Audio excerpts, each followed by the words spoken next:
Sir, আমার প্রথম প্রশ্ন হচ্ছে, একটা বিশেষ পরিস্থিতিতে এই সরকার বাংলাদেশ নামক রাষ্ট্রটির দায়িত্ব নিয়েছে এবং সেই সরকারের অর্থ বিভাগের প্রধান হিসেবে আপনি বাজেট দিতে যাচ্ছেন।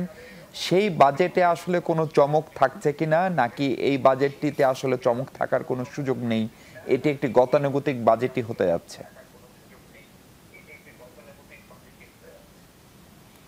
ধন্যবাদ। এটা একেবারে গতানুগতিক বাজেট হবে না। আমরা একটা বিশেষ পরিস্থিতিতে আমরা দায়িত্ব নিয়েছি। এখন আমাদের বাজেটের মূল চ্যালেঞ্জটা হলো যে অর্থনৈতিক যে একটা সংকটময় মুহূর্তে আমরা এসেছি সেটা থেকে কাটিয়ে ওঠা।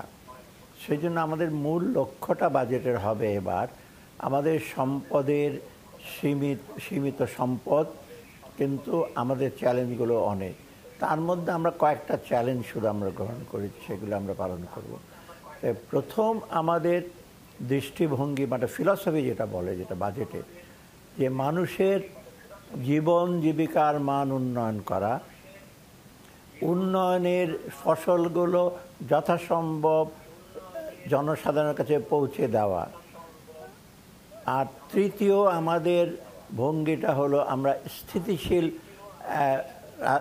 অর্থনীতি গড়ে তোলার জন্য একটা ভিত আমরা প্রস্তুত করতে চাই। এইগুলো হলো আমাদের মেইন এইম। সেই প্রেক্ষিতে বাজেটটা আমরা একটা করব বাস্তবসম্মত, এবং যেটা আমরা ইমিডিয়েটলি কিছুটা রেজাল্ট পাই। আমরা পুরো বছরে বাজেট করছি, কারণ 9 মাসের 6 মাসের বাজেট হয় না, 1 বছরই করতে হয়। আমরা যতটুকু সময় আছে সেটা ইমপ্লিমেন্ট করব। বাকিটুক যে কোনো সরকার আসছে যেন ইমপ্লিমেন্ট করতে, বাস্তবায়ন করতে অসুবিধা না হয়। অতএব বাস্তবায়ন দিকটা হলো আমাদের আরেকটা বিশেষ লক্ষ্য।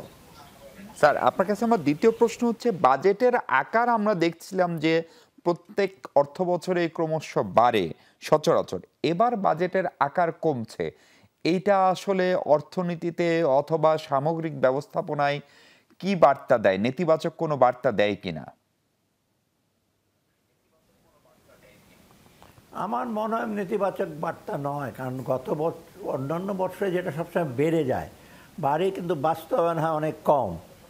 তার মধ্যে আবার অনেক প্রকল্প থাকে, আপনার অনেক ফুলিয়ে ফাঁপিয়ে প্রকল্পের অঙ্ক ঠিক করা হয়, তার মধ্যে অনেক অর্থ আপনার সদ্ব্যবহার করা হয় না, সেটা আপনারা আগেই দেখেছেন।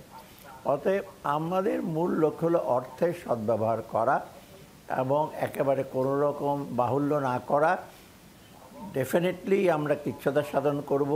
আমাদের মূল লক্ষ্য হলো লোকজনের উপর যেমন কর বা অন্য জিনিসের যেমন বোঝা না বাড়ে, অপরপক্ষে যে অর্থটুকু খরচ করব আমরা, এটা জনগণের অর্থ।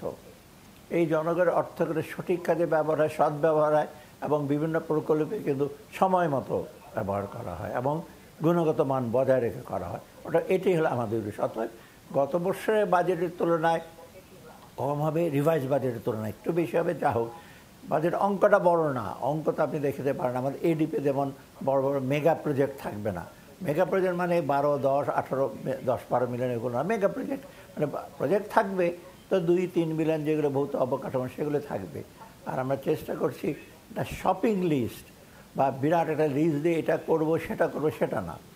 আমরা যতটুকু করব সেটারই প্রতিফলন ঘটবে আপনার বাজেটে, এবং সেটাই আমরা চেষ্টা করে যতটুকু সম্ভব এটাই সে করা যায়। আরেকটা আমাদের মূল লক্ষ্য কিন্তু, যে এই বাজেটটা হওয়ার পর যেন ইম্প্যাক্টটা, ফলটা যেন আমরা দেখতে পাই। আমরা তো না, ভবিষ্যতে যখন আগামী বছরে যখন দেখবে, এখন বুঝতে পারে যে লোকের বাজেটটা কিছুট হয়েছে। এখন তো বাজেট হয়, চলে যায়, রিভাইজ হয়, আবার চলে যায়। অতএব আপনার ঠিক সঠিক কী যে ইম্প্যাক্ট হয়েছে সেটা অনেক সময় ওটা জানতে পারা যায়। আবার সেটার জন্য কিন্তু আবার চেষ্টা করা হয় না।